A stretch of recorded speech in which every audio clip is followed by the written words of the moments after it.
Good morning, I'm Angelo Castro III. I'm Angela and we are the Castros. It's a Thursday at nagtataka kayo bakit ang daming food. Kasi po tomorrow may special tayo. Yung debate ni Trump President Joe Biden and versus, Donald Trump. So today, ang Friday episode natin on the Thursday. Hindi po kayo nagkakamali. Tama kayo ng gising. Thursday pa lang today. Ay, tsaka 3-in-1 ang episode natin today. Kasi may special guest tayo. Of course, former senator. Huwag mo sasabihin kung former senator. Hulaan nyo na lang kung sino. Hulaan niya kung sino. Former senator siya. At ngayon lang natin halos maririnig ang mga comments niya on certain issues that are hounding society and the government today. And of course, birthday. Birthday ko ba today? Birthday niya tomorrow. Bukas but pa. we want to celebrate it with mga ka-brunch natin. So today, may mga simple handa tayo with Buddha's Belly. Buddha's Bellies, of course. Si Marjorie Tan, thank you so much. And later on, pag-usapan pa natin yung iba't ibang mga issues tulad ng nabanggit mo, Diego. Kasi marami. Meron ka pa rin Pogo. You still have political issues. You still have issues sa Embo barangay sa, di ba? Yung issue nila baka hindi sila makaboto dahil sa distrito. Iisa-isahin natin dyan. Ang tanong, ano yung magiging number 1 na issue natin? And all that because we're serving you news in a countdown. All that before your second cup of coffee. This is Brunch.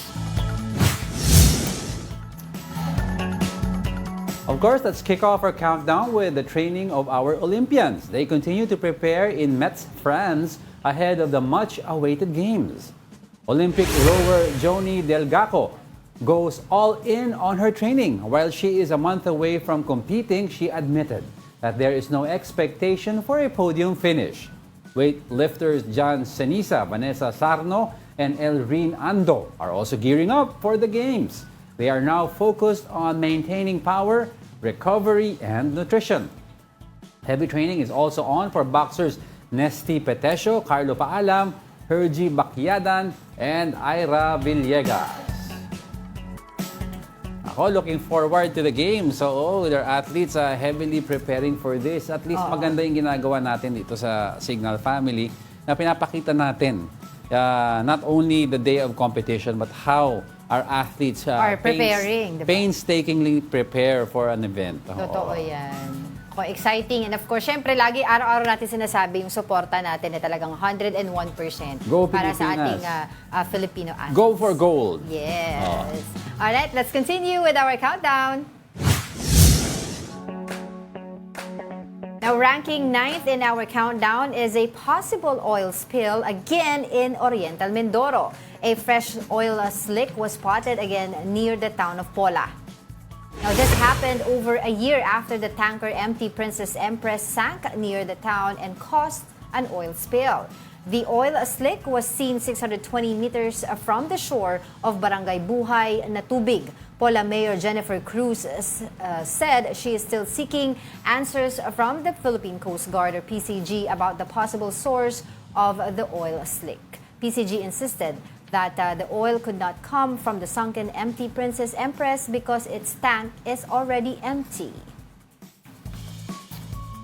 Yan. Kasi akala nga nila baka daw doon pa dahil yung sunken MT Princess nga. Pero nakuha na yun. Do you remember that? Empty of course. Pero yung area kasi na yan, daanan talaga ng mga delivery vessels, mga oil tankers. So, pero kung may oil slick, I want to know kaya, gaano kalaki tong oil slick? Actually, yun nga yung sinasabi nila. Baka daw yung may dumaan, biglang nagka-leak.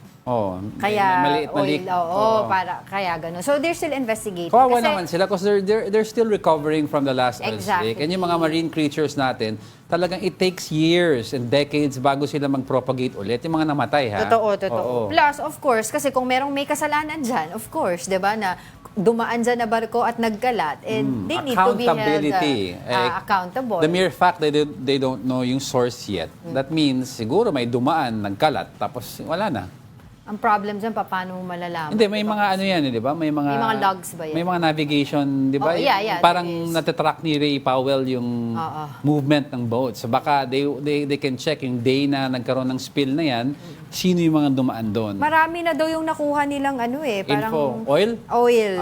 Okay. Oo, hinahanap ko ako saan ko nabasa kanina, nakalimutan ko na nawala na. Oo, kasi they're just recovering from the recent oil spill. Tapos meron na naman ganito. Diba? Aside from kasi yung effect on marine life, also yung air. Diba? Nagko-contaminate yung... Tsaka yun nga, nakakalanghap na yung mga residente doon. Oo, dami na daw nagsialisa near that area. Tsaka yung livelihood na nawala. So, 3 sako na yung nakukolekta nila ng oil-contaminated, galing sa mga oil-contaminated debris. Oil, 3 sack. 3 sako. Okay. Sige. Alright, let's continue with our countdown. Coming in at top 8, a low-pressure area has been spotted near Mindanao. It was last spotted some 45 kilometers east-northeast of Dipolog City, Zamboanga del Norte. Pag-asa says the possibility of the LPA developing into a tropical cyclone remains low. For now, the LPA and the Intertropical Convergence Zone, or ITCZ, may bring scattered rains. Affected areas include Dinagat Islands, Visayas, Mimaropa, Bicol, Quezon, Laguna, and Rizal. Isolated rains, meanwhile, are expected over Metro Manila and the rest of Calabarzon and Mindanao. Other parts of the country may also experience rains due to the easterlies or warm winds from the Pacific Ocean. All right, coming up. Is Alice Go a stolen identity? Senator Risa Ontiveros raised her eyebrow again over the background of the suspended Bamban Tarlac mayor. And the Philippines has sent a note verbal to China regarding the recent encounter in the Ayungin shoal. Now, what are their other plans in dealing with China's aggressive actions against our troops? We are just getting started, mga kapatid. More of our top 10 news when Brunch returns. Keep it here on One News.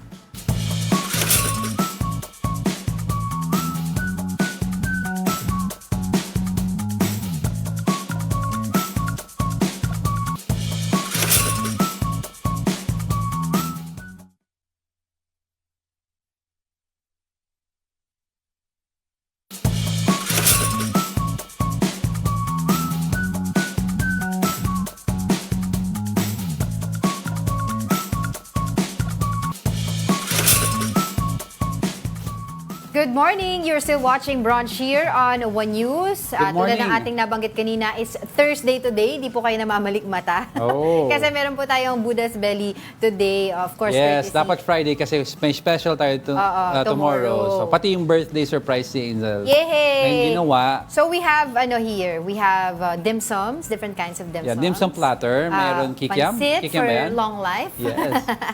Buttered We have chicken. Spare ribs ba to? Ano pa? Oo. Ampalaya. Chicken Yun. ampalaya. And hakaw. Of course, favorite kasi ni Angel ang hakaw. Yun. Oy, pero ito, may mga ano lang tayo. May mga bumabate. Happy birthday, Angel, from Thea. Ooh, wow! Thea Fernandez, Bito. Thank From you. Jaime Barcelona naman, good morning, guys. Alex Fentes, magagandang sticker ang mga pinadala niya. Of course, Gary Fields, ang Pokemon Go. At lahat ng viewers natin, thank you for your comments. Madami po tayong pag-uusapan at may guest tayo. Si JR Domingo, yung lumapit sa atin nung nasa mall tayo last week, nanonood din siya sa atin lagi daw. Wala na ako. Okay. Hindi mo na maalala siya. Okay, sige. Hulaan nyo kung sino yung magiging guest namin today. Live here sa studio. We'll want to see his insights. Yes. Sa nangyayaring mga bagay-bagay dito sa bansa natin. Totoo yan. But before that, syempre, let's continue with our countdown. Brewing at the 7th spot is the much-anticipated presidential debate of U.S. President Joe Biden and former President Donald Trump. Tomorrow's showdown is set to be a debate like no other, kahit na nagdebate na sila noon. Now, here's the report. How you doing, man? The pressure on each man to perform Thursday is evident. But it's the profound changes in America's political climate from 2020 which could be a deciding factor in the Trump-Biden debate. 2020, Biden successfully and effectively made the election a referendum on Trump's leadership. This time, he's trying to make it a referendum on Trump again. Do you really want this guy back in office? And Trump is trying to make it a referendum on Biden's record. Two seismic events since the 2020 debates. The January 6th insurrection, which Donald Trump is accused of inciting and which he denies. And Trump is now a convicted felon, found guilty of falsifying business records in his hush money trial, something President Biden might be under pressure to highlight more at the debate. Thus far, the issue of his felony conviction doesn't seem to have moved voters in one direction or the other. In 2020, analysts say American voters were looking for a leader who could manage them out of crises, including one the likes of which they'd never seen before. We were in the middle of COVID, and that was the centerpiece of the conversation in 2020. Also in 2020, the Black Lives Matter protests were raging across the country following the murder of George Floyd by a Minneapolis police officer. Unemployment in America surged at the beginning of the pandemic in 2020, a dynamic that has completely turned around as we head into this debate. But analysts say President Biden could be hounded by another economic factor that's different from 2020. The issue that is really plaguing him and is frustrating voters overall is the cost of stuff. Inflation has been a factor.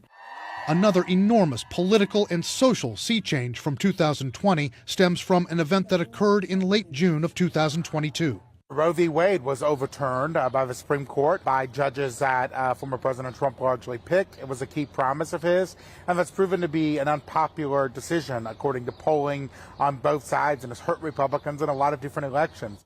And an evolutionary change from 2020, the steady drumbeat of voters' concerns over the candidates' ages. Joe Biden, at 81, is the oldest president in American history. If Trump wins, he'll be the oldest president ever at a swearing-in at age 78. Both men facing escalating criticisms for memory lapses, mistaken identity references, and other worrisome signs. Both sides are trying to exploit that, and both sides also know, particularly on the Biden side, I feel like they understand that it's a key vulnerability that they're having to deal with. Now, how is the U.S. elections going to affect the Philippine economy and national security? Watch Biden or Trump, the Philippine Interest tomorrow, hosted by Edling Gao and Regina Lay. The two will have a pre-debate analysis on 8 a.m. before the much-anticipated CNN presidential debate between U.S. President Joe Biden and Donald Trump. A post-debate analysis will also take place at 10:30 a.m. Catch Biden or Trump, the Philippine Interest tomorrow at 8 a.m. here on One News. And it's interesting to see, no? Kasi, of course, convicted felon si former President Trump. Now, how Joe Biden prepares his attack towards Donald Trump.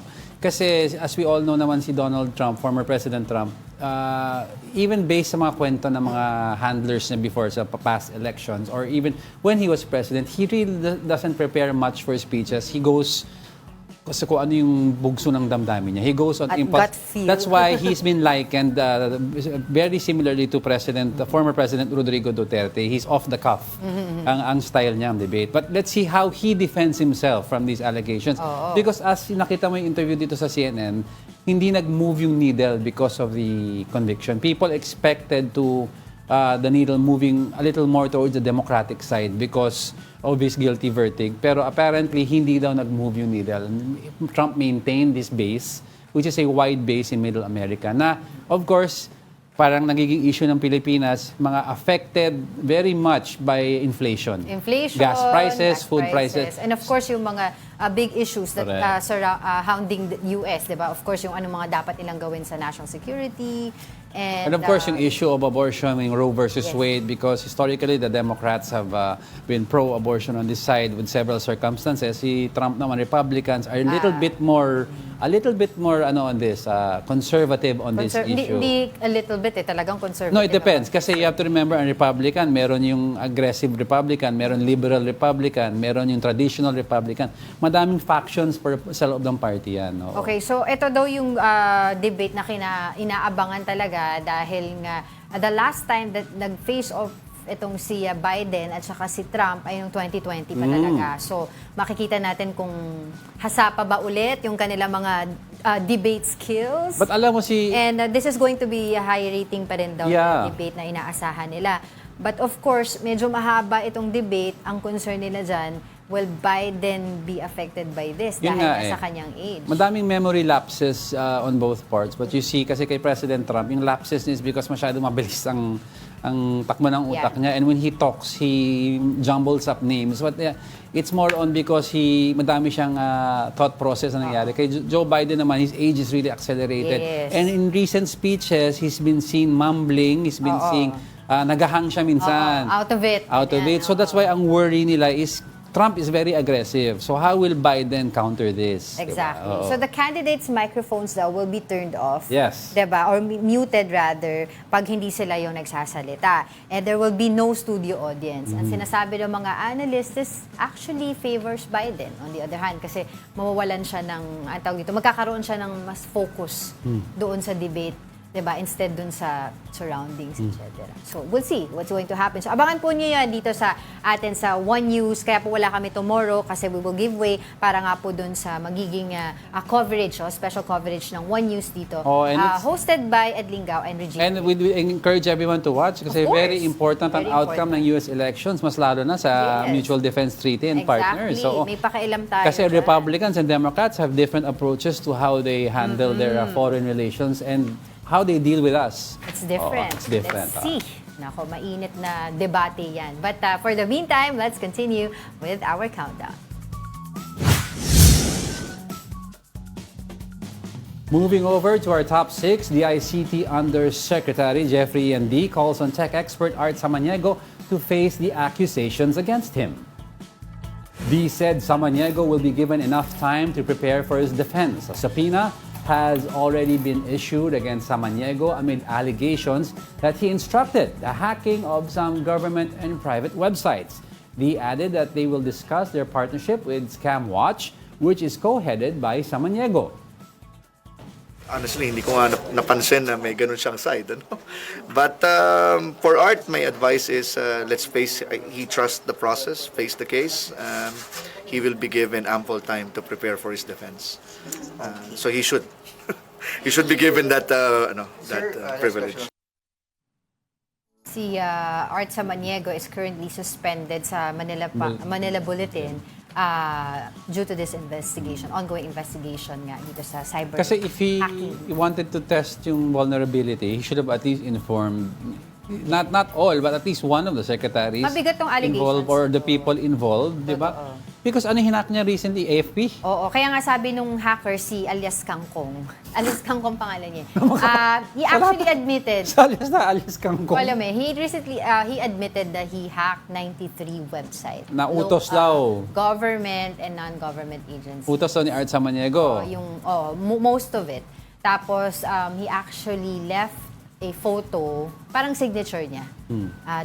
Wala lang, para makita na dun siya galing. Siya yung gumawa ng hacking na yun. Ang sabi naman ni Art Samaniego... And he's actually, parang nag-public apology siya sa mga ginawa niya. Especially nung na-hack yung, anong tawag dito, personal information ng mga soldiers natin to foreign entities. And that he realized... That's very dangerous. So he realized daw na dapat daw as a nation one tayo. And yun nga, we reiterate here, di ba lagi natin nag-uusapan ito, yung importance, ano ba yung learning dito sa nangyari na to? Which is yung importance ng cybersecurity natin dito sa bansa. That's what I wanted to say also na, of course, sige, let's prosecute this, let's focus on mali ang ginawa, pero dapat yung government agencies, tulad ng sinabi mo, have learned from this to look, hey, teka lang, may vulnerability nga ang ang ating websites. Yes. And we have to face the fact na we have to invest in cybersecurity. Exactly. It's because yan ang new emerging warfare. Oo. Tapos meron ka pang online voting ngayon. That's very kung noon kasi ang warfare natin, armas, di ba? Ngayon, missiles. Ngayon,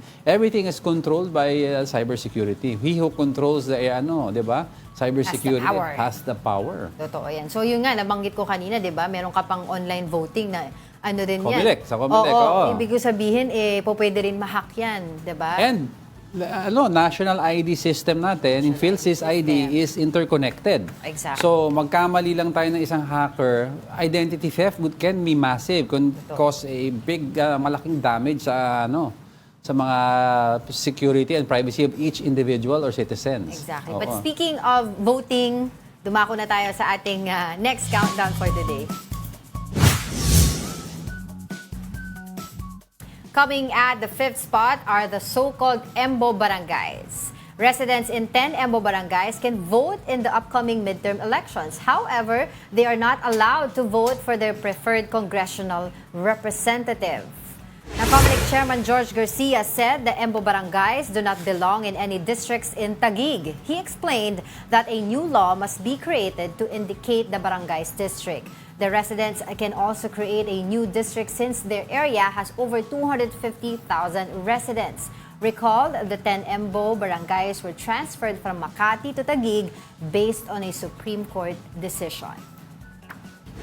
Hanggang sa kasalukuyan, hindi po alam ng COMELEC kung saang distrito kayo sa dalawang distrito ng Taguig kabilang. Hindi po namin kayo pwedeng isama sa 1st District. Hindi namin kayo pwedeng isama sa 2nd District. Bakit po? Wala pong kapangyarihan ng COMELEC na gawin yon. So, Makati Mayor Abby Binay slammed this decision from Comelec. She asked how come the Embo barangay residents can still vote for city councilors yet they are not allowed to choose their representative in the Congress. Oh, nagkakagulo talaga.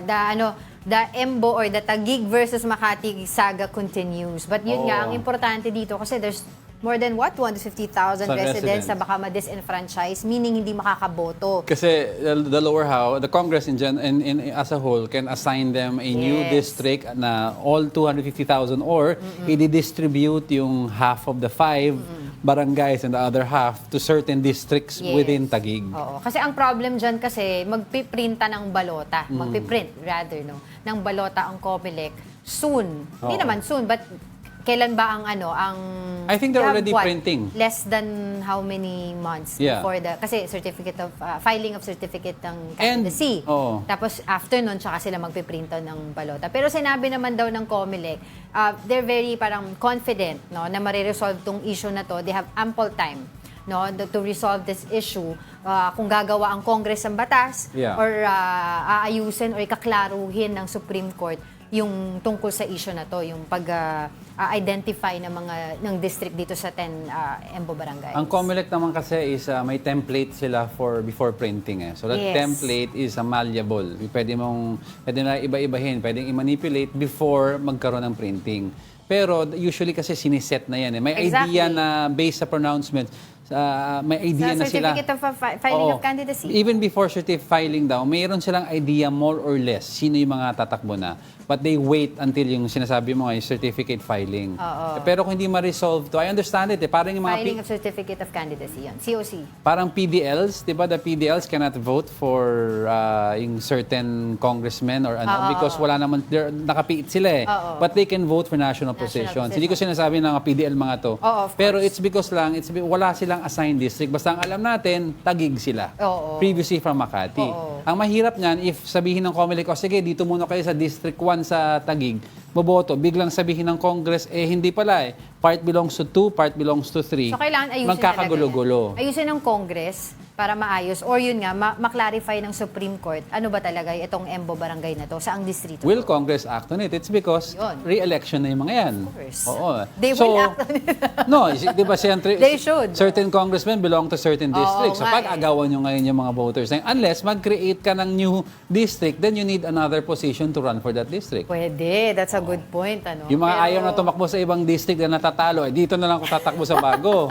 Pero ang importante, hindi dapat ma-disenfranchise yung mga kababayan natin. It's their right to vote. It's their right to vote, right to suffrage nga. Ayun. Alright, sige, let's switch gears now.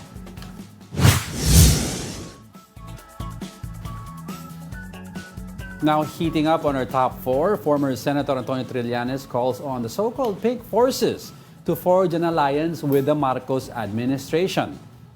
Trillanes made this statement after the Duterte family announced their plans to penetrate the Senate. The former senator said the Dutertes could block the president's legislative agenda in his last 3 years in office. He added that they could also be a threat to national security as the Dutertes are known for being pro-China. I am encouraging the pink forces to consider forging a tactical alliance with the Marcos administration nang sa ganon masigurado natin hindi mangyari ang senaryo na yan. Ako, I don't know what Nagpasa na daw siya ng letter, di ba? Actually, sa Malacanang. ayaw niya sabihin kung sino, but he passed a letter nga to Malacanang, and he also passed a letter to the other side na ayaw niya i-confirm kung sino pa. The other side, he actually confirmed sila Bamakino. No, he said na Arcel possible, Jokno, pero nung tinanong Kiko kasi, Pangilinan. when he was asked kung he talked to the senators, he said may mga others pa siyang kinausap. Yeah, may others siyang kinausap, pero ito, kinausap niya to. Sinabi na Itong niya. tatlo. Kasi ang narinig ko sa interview, hindi pa daw Hindi niya pa niya nakausap. Oo, Okay. hindi pa Pero niya. anyway, so talagang maugong yung mga different alliances. And historically speaking naman talaga, pag malapit ng mga ganitong klaseng election, lalo na midterm elections, because midterm elections would set the tone for the 2028 elections or do sa presidential or national elections, talagang may mga alliances na nabubuo, di ba, out of kung ano yung mga interest, 'di ba, nitong mga parties na ito. But at the end of the day, syempre dapat ang iniisip din nila yung, of course, kapakanan ng bayan, 'di ba? Pero ang nakikita natin kasi yung political interest. I don't know about talaga. yung kasi the Pink Force is has a new emerged opposition Yes. from the yellow. Yes. But I don't know if the Pink Forces will be open to that as of this moment. It's because you have to remember ang political base ng Pink Forces was most of them come from the former President Marcos Sr. administration, who some were victims of martial law. So ang part of the platform nila is to correct all the wrongs supposedly from that era. So even if magkasundo sila sa certain issues like foreign policy, I don't think magkakasundo sila on how martial law should be tackled. Exactly. It's good that you mentioned yung issues because earlier today, yung interview ni former Senator Laila de Lima sa Ted Filon radio program, ay sinabi nga niya na tinanong kasi siya kung open ba sila o bukas ba sila makipag-alyansa sa Marcos administration against Duterte party. Ang sinabi niya sa ngayon hindi pa sila bukas, pero yun nga, sila ay kumbaga nilinaw niya ang partido nila is issue-based.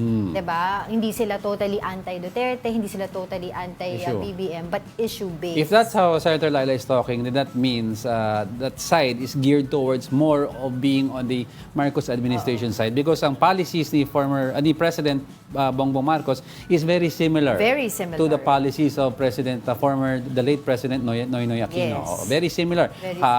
Foreign policy, even how the economy is being handled at the moment. Totoo. So, yun ang mangyayari. Hindi natin alam kung ano ba. Pero yun yung kumbaga, yun yung naalala ko yung sinabi niyang issue-based. Because may ibang mga politiko, pag tinatanong sila, ay, dito solid ako dito kasi malaki utang na loob ko dito sa certain personality. Si Senator na to. Bato. But, well, pangalanan mo na. But yun nga, at the end of the day, well, wishful thinking, di ba? Dapat talaga ang loyalty mo is sa bansa. Sa bansa, hindi sa certain personality. Tsaka ako okay lang yung may Duterte, may PBBM, may Pink Forces. It's because the government is on their toes. Talagang guarded sila to do well. It's because madaming pumupuntirya sa kanila. Exactly. Diba? Whereas if you just have one powerful political base, like nag-unite na ang Pink and Marcos admin, tapos ang word ni former Senator Trillanes, obliterate na Duterte. Sana yung check and balance nun, wala. So let's keep the check and balance. Mainit talaga yung usapin ng politika. Pero ito din, mainit na mainit ang ating top 3.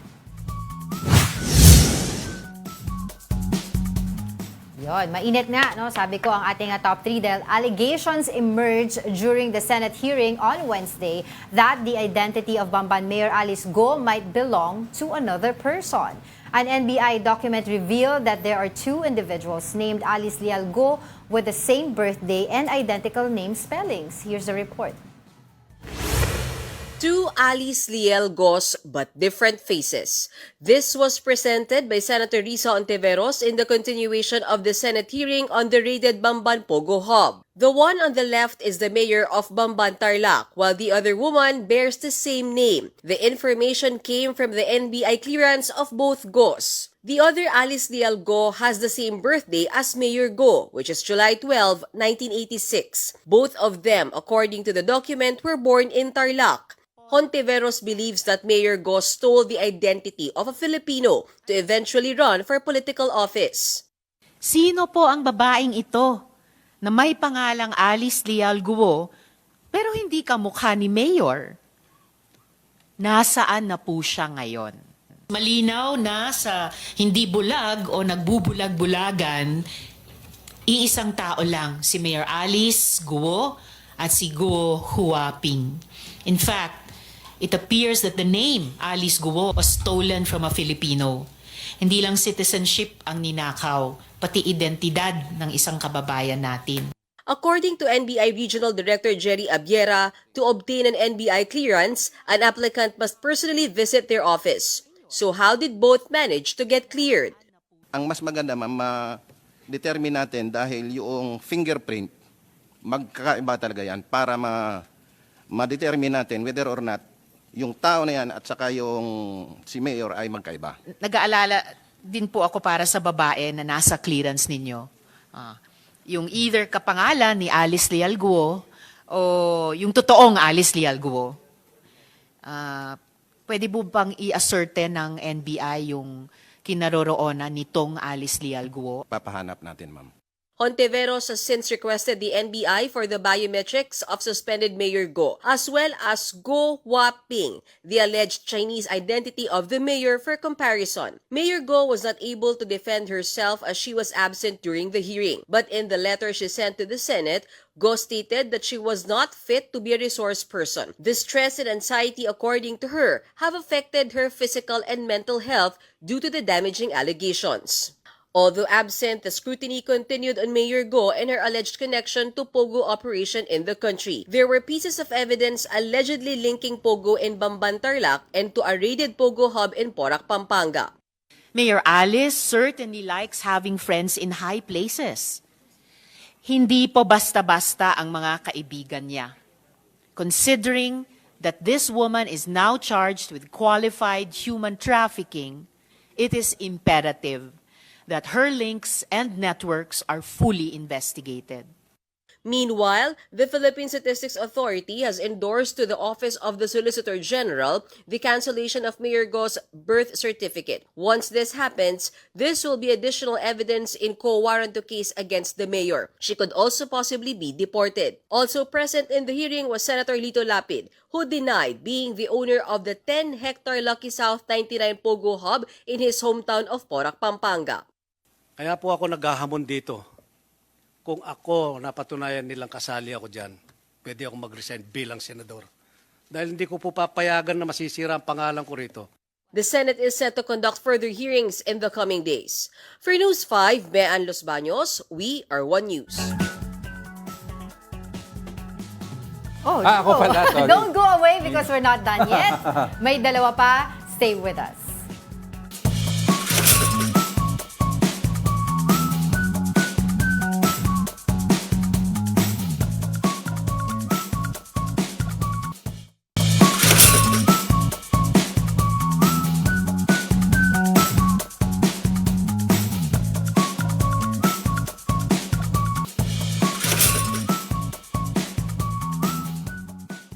Welcome back. You're still watching Brunch here on One News. Meron pa tayong dalawa. Oo, meron pa tayong dalawa and then we have live guests. Oh, special guest. Yes. Sino kaya ang special guest natin? Later na, so let's get right to it. All right.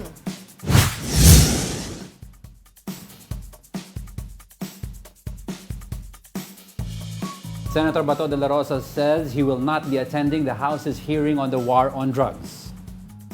De la Rosa says he's only heeding the advice of Senate President Cheese Escudero. He explained that summoning senators every time they get caught up in certain issues goes against inter-parliamentary courtesy. I was inclined to attend pero ayoko rin magiging president. I don't want to become the president as far as violating the inter-parliamentary courtesy tradition. De la Rosa says he may attend the House proceedings if former President Rodrigo Duterte will also be present.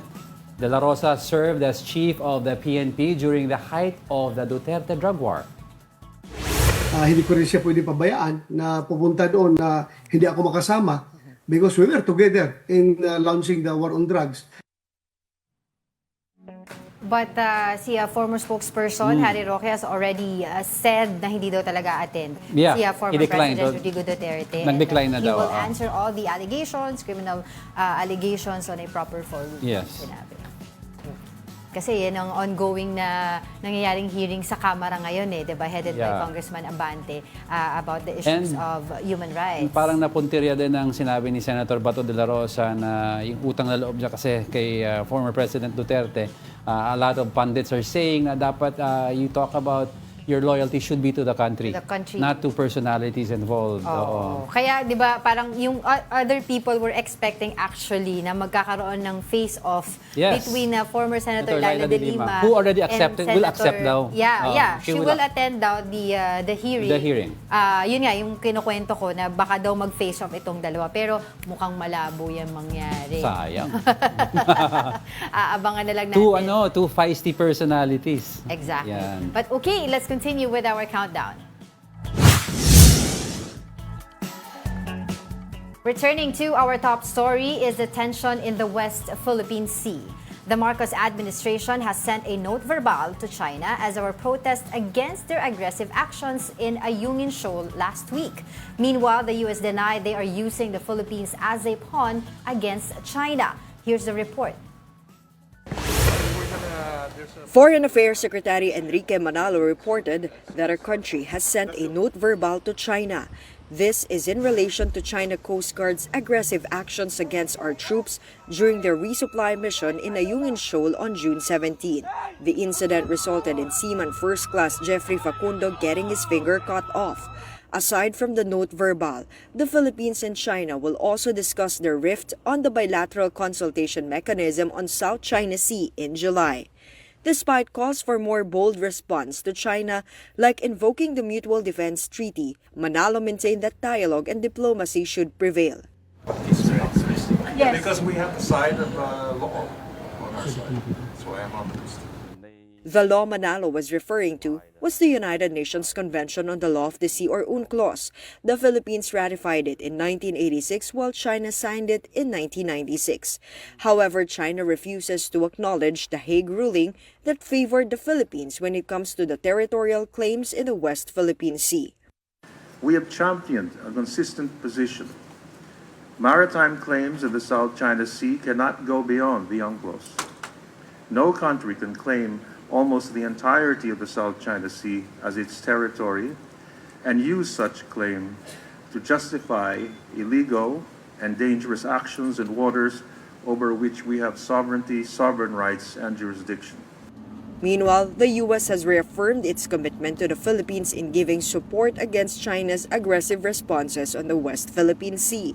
We are urging the PRC to cease harassment of Philippine vessels lawfully operating in the Philippine exclusive economic zones, to halt its disruption to states' sovereign rights to explore, utilize, conserve, and manage natural resources in their own EEZs, and to end interference with the freedoms of navigation and overflight of all states' lawfully operation, not only in this region but around the world.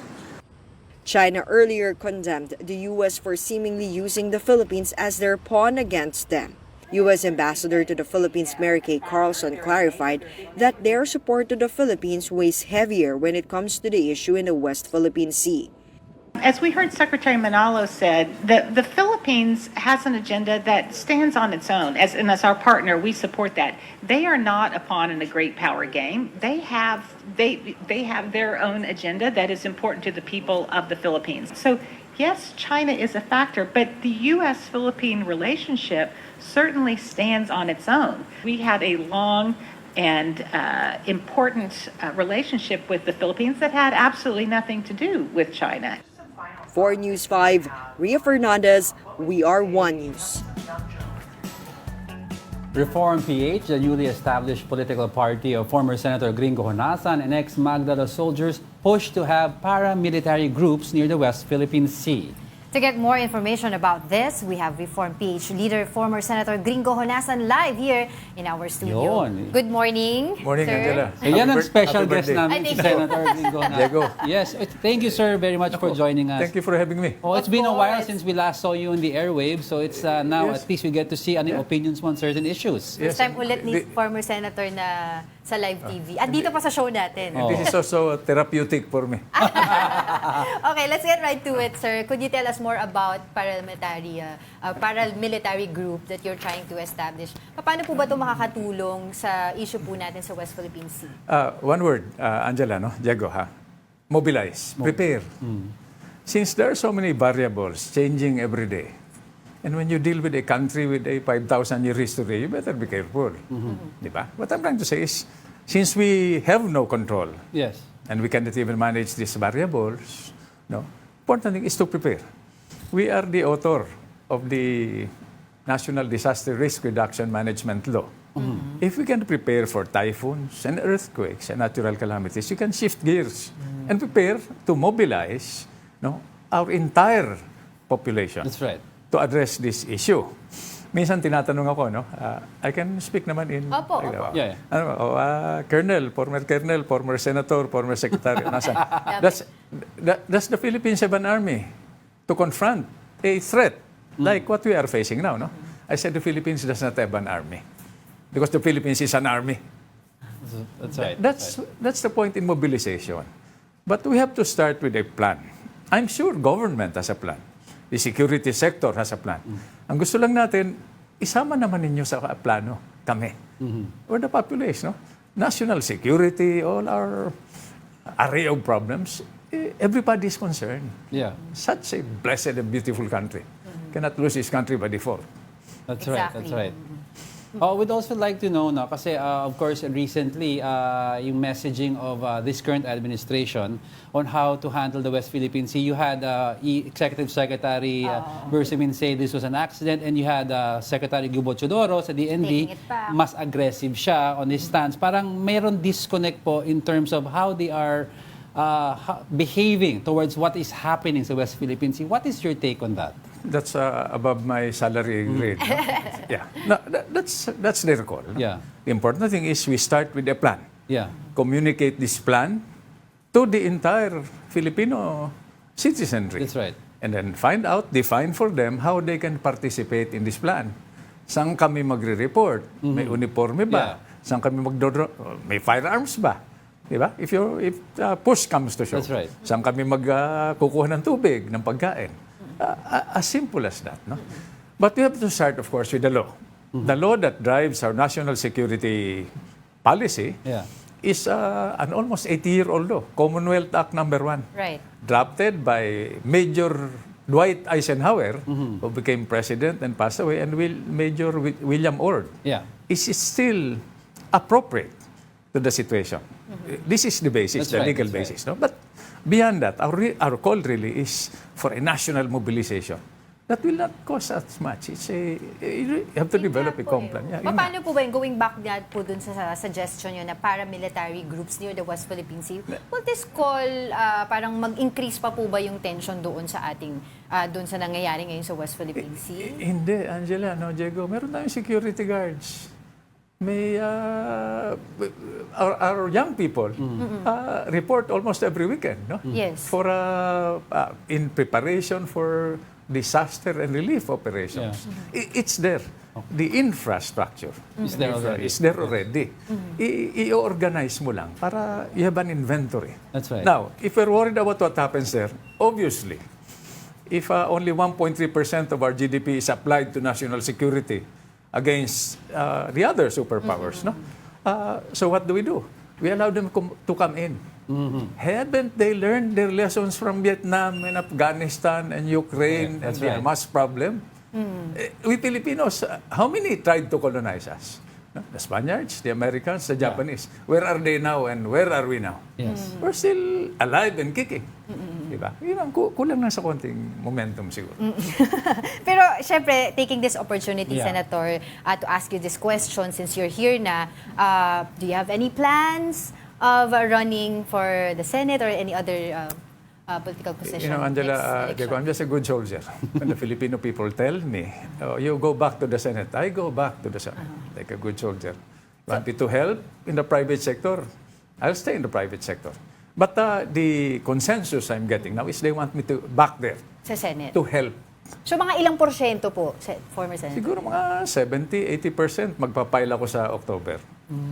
Which slate? I mean, Kaninong party? We formed a party. Now, why did we form a party? The most important question to ask and to answer is why. Diba? If I get back to the Senate, the one of 24, I will have a platform. 6 o'clock news. I will have the personality. Ngayon nga, Diego, no, Angela, natalo ako last election, tawag sa akin, senador pa rin. How much more if I'm a legit senator? Oh, yeah. And then I will have deployable resources. Not that resources that will pass through my hands, I can point. Yes. Can we help build this bridge? No, put up this tower. But Senator, saan niyo po nakikita yung party ninyo magkakaroon ng alliances? Duterte faction, the admin faction? Or... medyo umiinit na Medyo mainit kasi. Nako, Angela, you're putting me in a spot. But, no, political parties effectively, and this is my opinion, it's not a commentary, I'm not trying to insult, do not exist in terms of platforms and programs. It's always somebody's talking, sino ba yung nagsasalita? Personalities. The question is, what is he saying? Di ba, pagtingin natin sa isa't isa, candidate, or this show, ano ba kayo sa buhay ko? Ano ako sa buhay niya? That has to be answered. That's why we formed this party. Okay. Now, if other parties, whether it's the administration or the, I don't know, if it's the legit political opposition, can identify with our platforms and programs, then game on. So issue, kumbaga, Senator, issue-based. Yes, issue-based naman. Speaking of issues, and it's interesting you said may clamor, your name has come up a number of times because of recent hacking incidents. And of course, you are known to have, to be the father of several bills that try to increase national security, cyberspace, and intelligence gathering. May leaks po tayo sa PDEA, meron po tayong government hacking increased. Ano po ang nangyayari? Are we spending too little to ramp up cybersecurity? National priorities. How important is cybersecurity to the running of government? How important is it at family level? No? How important is it to the business community? These are questions we need to answer. Pero priorities na naman yan because these are resource-driven. Yes. Now, what was my mandate when the former president designated me as Secretary of the ICT, di ba? Yes. Sabi niya, ito ang marching orders mo, former Senator Honasan. Connect government to other governments, domestic and global. Connect government to business for productivity. Connect government to the citizens and everybody to each other. Connectivity. Do this faster, cheaper, if not free. Those are my marching orders. The technical aspects are procedural. So I put together the best and the brightest legal and technical team. Diba? Sabi ko, if something goes wrong, you point to me. If something goes right, you take the credit. Baka may balak sa inyong may tumakbo. Diba? So we have infrastructure, roads, bridges, but pwedeng itandem kasi ito, Angela, no, sa Diego, sa infrastructure. That's right. Ano ang i-connect mo? The farthest, smallest, and poorest. That's the way to develop a country. It's like a railroad, di ba? No railroad in this planet earns by itself. It's the economic activity on both sides of the tracks. That's right. The terminals, yung munisipyo, yung factory, that generates development and the economic activity, especially for a developing country like ours. I remember, former Senator, yung mga advocacy ninyo kasama po sa mandato nyo before nung nasa government pa kayo, yung mga farm to ang tawag din? Farm to market. Farm to market. Okay. I remember that. No? Kasi in connection Angela, to that. Sige, go ahead po. Sorry, I keep on. Di ba? What does a farmer in the agricultural sector, agricultural economy pa tayo, buy when he has disposable income? He doesn't buy food, clothing, or shit. He buys a cell phone. Yes. Gives him access to market information. That's right. He knows what his pakwan or rice or kamote or onions are worth in the market. So automatically eliminated yung middleman na may hawak ng bodega. Second question, is it a supply problem or a distribution problem? Kung supply problem, bakit nabubulok yung palay sa bodega? Exactly. It may be both. So it's again, as I explained to you earlier, Diego, no, Angela, it's a baseline data management problem. It cuts across the entire policy and bureaucratic landscape. Last point, alam mo, regulatory capture. Instead of making things faster, di ba, more efficient, we want to make it harder and longer. Why? That's where the corruption is embedded. Hindi ba? Pag manual, di pirma, ibig sabihin. Pero kung isang pindot, digitized na tayo, di mabilis. Yes. But are we managing? Time.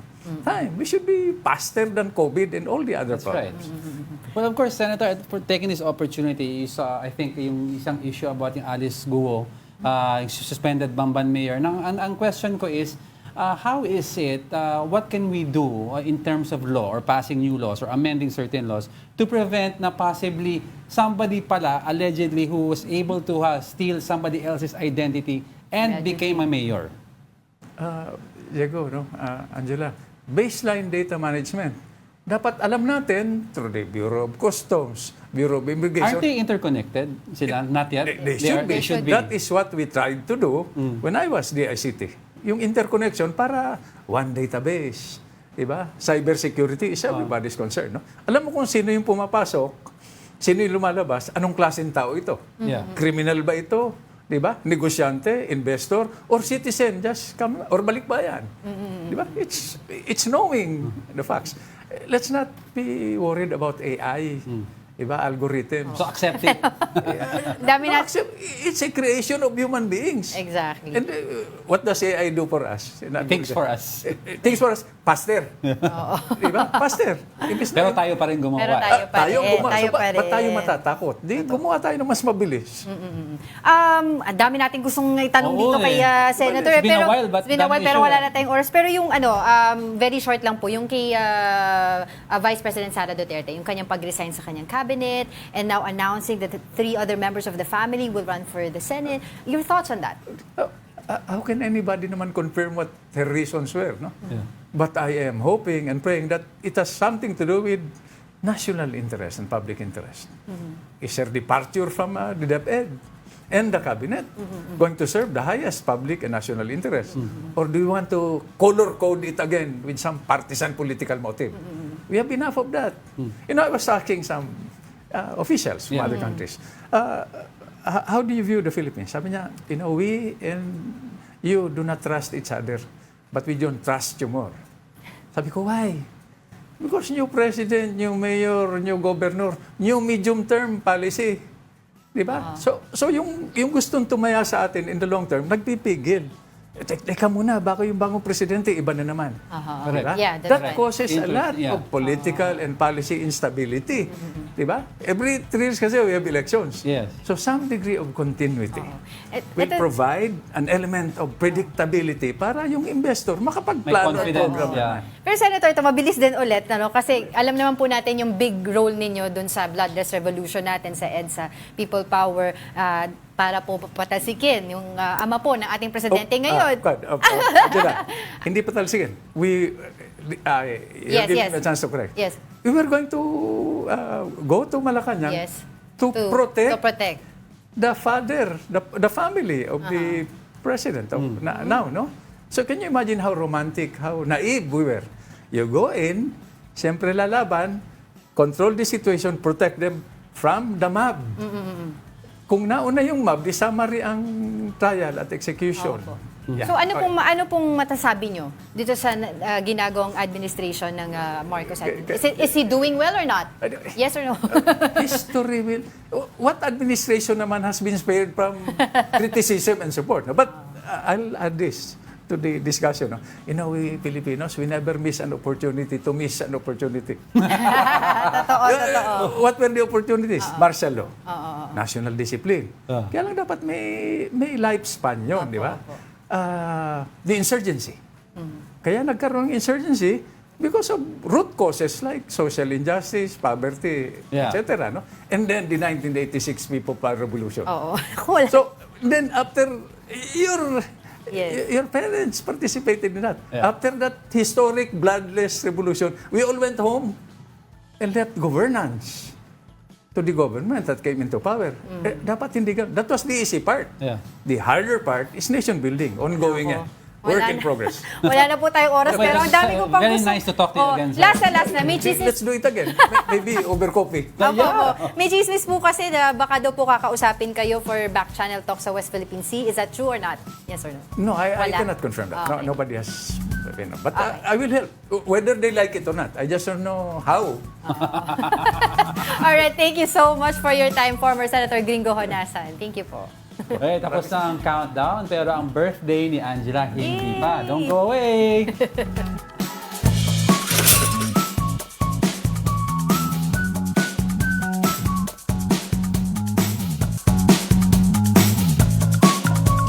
Naku, bumalik pa tayo. Welcome back. Thank you so much for joining us today. At nag-overtime ng konti dahil birthday ni Angel. Yes. Thank you sa lahat ng mga nagbigay ng cakes. Oo, we have, Benson of course, family. Benson family, si Jen Chua ng Love Desserts, Marjorie Tan ng Buddha's Belly, of course, Second Mile Coffee, thank you so much. And of course, our lovely and Brunch family. Amazing Brunch Carlo family. and the rest of the team, maraming salamat po. Thank you. Sa Lunes na kami babati ng iba pang mga gusto magpabati dun sa natin sa Facebook. But thank you so much. Happy birthday. Thank you. And Jen Chua, thank you. Dahil dyan, may quote ako para sa iyo. Today is the oldest you have been and the youngest you will ever be. Make the most of it. Quote from Nikki Gumbel. Happy birthday ulit. And that wraps up today's episode of Brunch. At dahil birthday mo, tapos i-close mo. Din to. And that wraps up today's episode of Brunch. Join us again tomorrow. Hindi pala, sa Monday na kasi tomorrow Special. ay special po ng One News dito yung debate nila Trump versus Biden. I'm Angela Lagunzad-Castro. And go! He is Angelo Castro III. We are One News, all sides, all the time.